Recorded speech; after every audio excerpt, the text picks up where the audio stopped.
Hello, my name is Mr. Bates, and today we're going to be looking at a booster activity to help you with your reusable testable activities. Today's revision activity is called Tough Stuff Only. What is Tough Stuff Only?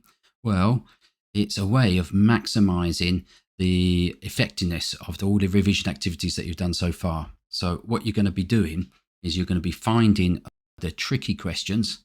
You're looking through all your activities, finding the tricky questions, and then make a new revision activity just from those tricky questions.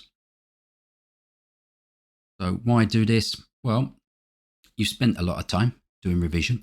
You now know, because of your ticks and crosses, which facts you know well and which ones you're finding it harder to learn. So now's the time to make proper use out of that, because you're going to focus in, spend your time on the bits that you find tricky. Okay. So it's a really effective way of using that information that you've got. How do we do this? It's quite straightforward. You just look back through your revision activities and you find those questions where you've got more crosses than ticks. And then when you've got 5 to 10 of those, you just make yourself a new revision activity from the tough stuff only. As usual, you're then going to test yourself. When would we do it? Well, the only real restriction is that you need to have done enough revision already to find the bits that you do know and the bits you don't. So as long as you have done that, where you've already found out the tough stuff, and so you can do the tough stuff only activity.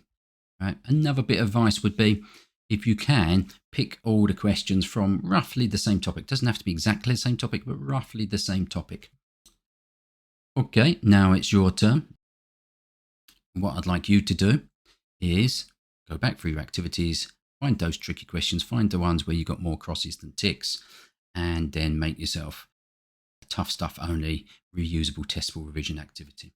You might put the title Tough Stuff Only so that you know this activity is one of these booster activities that has only the tricky stuff on it. Sure, you're going to find it really useful because it is a more effective way of spending your time focusing in on the bits that you find hard, rather than keeping on going over the things that in actual fact you already know. Good luck with that today. Thanks for listening.